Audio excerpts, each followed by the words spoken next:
Assolutamente no, dal panico generale insomma anche di mio papà che ha pure chiesto di venirmi a prendere poi la sera, la notizia è stata un po' tra virgolette "ingigantita", ma capisco benissimo insomma la preoccupazione di un genitore che, la sera si ritrova insomma a dover andare a prendere la figlia a un matrimonio.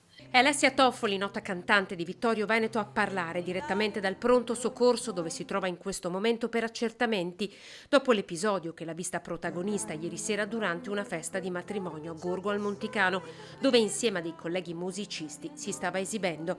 Di fatto smentisce le dichiarazioni del padre Thomas Toffoli, presidente del Circolo di Fratelli d'Italia di Vittorio Veneto, che in mattinata aveva diffuso una nota parlando di una nuova violenza nei confronti di una donna, nello specifico di sua figlia, violenza che però pare non si sia mai verificata. Questo ragazzo che appunto era allegro, come tutta la situazione insomma che c'era all'interno del matrimonio, giustamente non ha conosciuto un contesto di felicità, ha cercato insomma di portarmi a ballare, però ha perso l'equilibrio e cadendo poi ha fatto cadere anche me. Non è stata assolutamente una cosa voluta, non è stata un'aggressione, semplicemente appunto sbadataggine, che poi appunto dopo questo ragazzo mi ha prontamente chiesto scusa.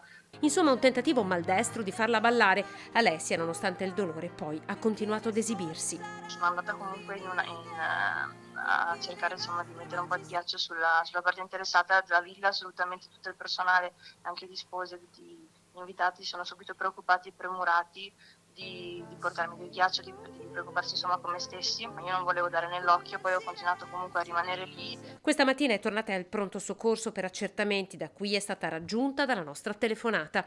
Ecco il comunicato diffuso dal padre in cui afferma di aver ricevuto una telefonata dalla figlia che denunciava l'aggressione, parole che la figlia ha tenuto a smentire.